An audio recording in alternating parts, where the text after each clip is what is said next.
नमस्कार, स्वागत है आप सभी का। 69,000 शिक्षक भर्ती में यहाँ पर एक बड़ी अपडेट मिल रही है। हालाँकि छुट्टी के दिन कोई कार्य नहीं होता है, लेकिन आप सभी जानते हैं कि जिस दिन भी वर्किंग डे है एससीईआरटी का, शिक्षा निदेशालय का, तो कार्य लगातार कई दिनों से चल रहा था।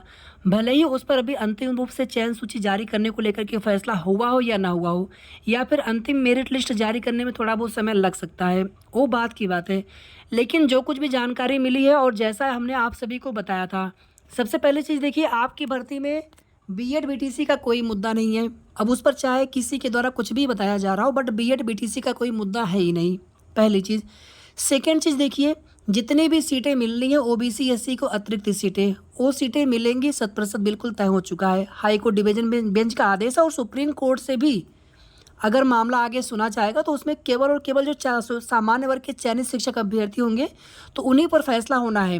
बाकी अगर कुछ और भी मुद्दे होते हैं, टेट का, एटीआरई का, या फिर कोई भी अन्य मुद्दे होते हैं, या हो सकता है कि इन फ्यूचर बीएड को भी एक मुद्दा बनाया जा सकता है, वो बात की बात है, ठीक है। लेकिन जो अभी करंट में है, वर्तमान में है, जो चीज़ें होने वाली हैं या फिर जो चीज़ें होने की उम्मीद है, हम उसी पर बात करेंगे। और अगर इसमें समायोजन करने में ज़रा भी कोई भी दिक्कत आएगी या फिर माननीय सर्वोच्च न्यायालय में मामला आगे जाता है, वहाँ से कोई भी अगर ऐसी डायरेक्शन मिलती है, उस स्थिति में नई शिक्षक भर्ती का विज्ञापन जारी करके या फिर उतने पदों के लिए या फिर कुछ और पद जोड़ करके एक अतिरिक्त या एक नया विज्ञापन, उतने अतिरिक्त पदों को जोड़ते हुए एक नया विज्ञापन के तहत उन पदों पर भर्ती प्रक्रिया की जा सकती है, डायरेक्ट रिक्रूटमेंट की जा सकती है, जिसमें कि चयनित शिक्षक अभ्यर्थियों को समायोजित कर लिया जाएगा। और अगर ऐसे समायोजित करना होगा, आप सभी ने एक वर्ड सुना होगा, 2 वर्ड सुपर न्यूमेरिक, इस प्रकार के 2 वर्ड आपने कई बार सुने होंगे। तो सुपर न्यूमेरिक का मतलब क्या होता है आपको ये भी बताएंगे। एक्चुअली होता क्या है, सुपर न्यूमेरिक के पद पर जिनकी जिनकी भी नियुक्ति होती है किसी भी भर्ती में, तो सुपर न्यूमेरिक पद क्रिएट करने का मतलब ये होता है कि जब हमें अतिरिक्त पदों की आवश्यकता पड़ती है तो हम एक सुपर न्यूमेरिक पद क्रिएट कर लेते हैं सरकार के द्वारा, और उस पर जब तक उनकी सर्विस होती है तब तक वो पद एग्जिस्ट करता है। जैसे ही उनकी सर्विस, उनकी सेवा समाप्त हो जाती है, उसके बाद वो पद अपने आप ही समाप्त हो जाता है। अभी आगे आप सभी को और विस्तार से बताएंगे। इसके अलावा देखिए, जब भी ये नई मेरिट लिस्ट बनेगी, इसी में आंसर की वाले अभ्यर्थी हों, चाहे 138 शिक्षा मित्र अभ्यर्थी हों, एक त्रुटि सुधार वाला मामला है उसमें भी सुनने में आ रहा था, कुछ अभ्यर्थी वहाँ पर भी हैं, उनके भी मामले कोर्ट में काफ़ी समय तक सुने जा रहे थे। अनारक्षित की कट ऑफ के नीचे ओबीसी का 27% और एससी का 21% और एसटी कैटेगरी का 2% पूरा किया जाएगा, और ये सभी सीटें मिला करके लगभग 17,000 प्लस सीटें हो सकती हैं। 8 से 10,000 सीटों की तो वैसे भी बात चल रही थी कि इतनी सीटें तो मिल रही हैं ओबीसी एससी वर्ग के अभ्यर्थियों को। अगर अब देखिए, समायोजन को लेकर के जब ये चर्चा होती है तो समायोजन के दो आप लोग पहलुओं को विचार करते हैं। एक तो समायोजन का मतलब ये हो गया कि जो भी चयनित शिक्षक इस नई मेरिट लिस्ट में बाहर होंगे तो उनके समायोजन की बात की जाती है। एक समायोजन ये हो गया कि अगर एटीआरई पर मामला आगे सुना जाता है, उस स्थिति में संपूर्ण समायोजन की बात की जाएगी, चाहे उसमें अचयनित अभ्यर्थी किसी भी वर्ग के हों, सभी के लिए बात वहाँ पर की जाएगी। या फिर अगर यहाँ पर सीधे सीधे केवल सुपर न्यूमेरिक पद क्रिएट करके भी समायोजन किया जाएगा तो उस स्थिति में भी सबके समायोजन की मांग की जाएगी। जितने भी 1,46,060 अभ्यर्थी हैं तो सभी लोग समायोजन की मांग कर सकते हैं। और इसके बाद फिर नई शिक्षक भर्ती का इंतजार कर रहे अभ्यर्थी कहीं ना कहीं फिर वो आगे जा सकते हैं, चाहे माननीय सर्वोच्च न्यायालय में जाए या फिर सरकार के पास जा करके फिर वो अपने लिए नई भर्ती की मांग करेंगे, जिसमें वो खुद को भी शामिल किया जाए, उनको भी शामिल किया जाए, और जो भी यहाँ पर अतिरिक्त अभ्यर्थी हो इनको भी शामिल किया जाए। अब उनको कोई रिलैक्सेशन मिले या फिर माननीय न्यायालय से कोई डायरेक्शन के बाद कोई रिलैक्सेशन दिया जाए। शिक्षा मित्रों का मामला यही तो हुआ था, वहाँ पर उनके लिए पद रिजर्व हुए, लेकिन बाद में उन पदों पर भी भर्ती हुई और उनको एज रिलैक्सेशन और प्लस 2.5 पर ईयर के हिसाब से नंबर देने का आदेश हुआ था। अब आगे देखिए, कुछ ऐसी भी जानकारी मिल रही है कि कुछ ऐसे भी अभ्यर्थी हैं जो कि 91 से लेकर के 96 के बीच में जिनके सुपर टेट में नंबर थे, लेकिन उनकी आरक्षित वर्ग के अभ्यर्थी थे, लेकिन उनकी ओवरलैपिंग नहीं हुई है। ऐसा देखिए बिल्कुल भी होना नहीं चाहिए। जहाँ तक हमें लग रहा है, अगर अनारक्षित की कटाव को पार किए होंगे तो निश्चित रूप से आप ओवरलैप किए होंगे। और ये बिल्कुल सच है कि मनपसंद जिला आवंटन के लिए जिला वरीयता को ध्यान में रखा गया। सीधी सी बात है, आपकी भर्ती में जिला वरीयता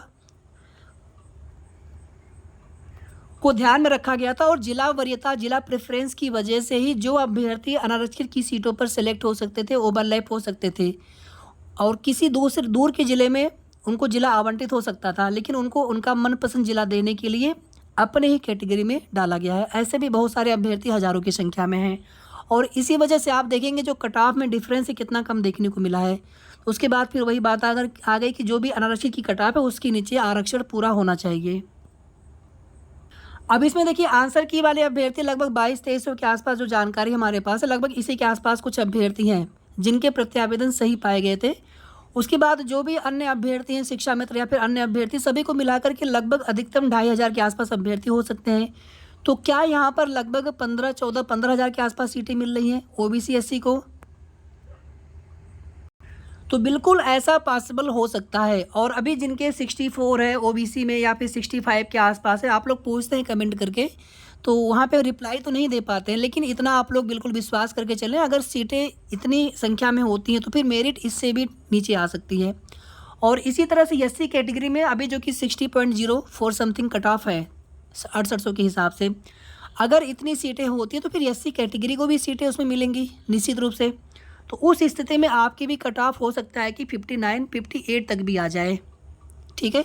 बाकी इससे इसके नीचे की उम्मीद अभी नहीं करेंगे जब तक कि सीटों का बिल्कुल एग्जैक्टली पता नहीं चल जाता है। यहाँ पर देखिए आप सभी, ये थोड़ी सी पुरानी अपडेट है, 1-2 दिन पहले की अपडेट है, लेकिन इसमें बहुत ही महत्वपूर्ण चीज़ें हैं।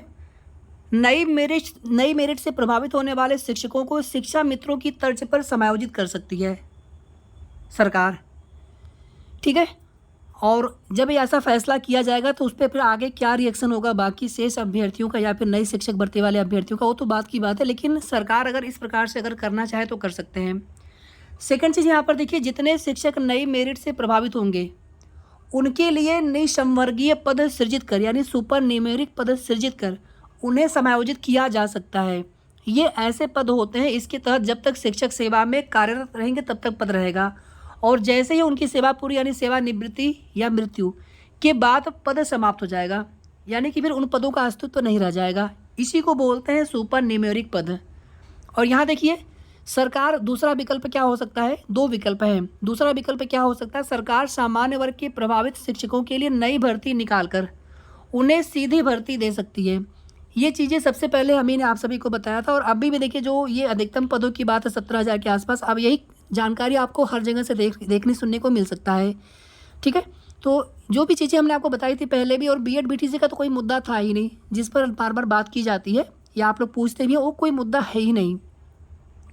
आगे देखिए आप सभी, सरकार सामान्य वर्ग के प्रभावित शिक्षकों के लिए नई भर्ती निकालकर उन्हें सीधी भर्ती दे सकती है। साथ ही जितने पद सामान्य की सीधी भर्ती के लिए निकाले जाएंगे उसके अनुपात में आरक्षित पदों की भर्ती निकालकर नई भर्ती कर सकती है। तो ये तो बिल्कुल ऑब्वियस सी बात है कि जितने सीटें आप उन्हें समायोजित करने के लिए देंगे उतने ही पद आपको और भी आरक्षित वर्ग के देने पड़ेंगे, यानी कि उसको एक नया एडवर्टाइजमेंट, एक नई भर्ती के तहत दिखाना होगा।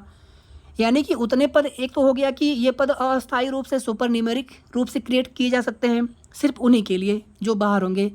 एक हो गया कि उतने शिक्षक अभ्यर्थियों के सापेक्ष उतनी आरक्षित वर्ग की सीटें और जोड़ी जाएंगी। इस प्रकार से फिर वो पूरे के पूरे पद क्या हो जाएंगे, एक नए विज्ञापन के तहत हो जाएंगे। लेकिन ऐसा करने पर नई शिक्षक भर्ती का इंतजार कर रहे अभ्यर्थी तुरंत ऑब्जेक्शन करेंगे, और यहाँ पर ऐसा करने पर फिर जितनी सीटें आप समायोजित करेंगे सुपर न्यूमेरिक पद क्रिएट करके, फिर उतने पदों की मांग आरक्षित वर्ग के ओबीसी एससी वर्ग के भाइयों बहनों के द्वारा की जाएगी। तो दोनों ही रास्तों में इसमें विवाद है, इसमें समस्या आगे आएगी। आगे आप सभी यहाँ पर और देख लीजिए थोड़ा सा, जितने पदों पर सीधी भर्ती के लिए, जितने पदों पर सामान्य वर्ग के लिए समायोजन किया जाएगा नई भर्ती के तहत, उतने ही पद आरक्षित वर्ग के लिए भी देना पड़ेगा। सरकार को इसका प्रस्ताव कैबिनेट से मंजूर कराना होगा, ठीक है। तो ये दोनों ही रास्ते ऐसे हैं जहाँ पर विवाद होना बिल्कुल तय है।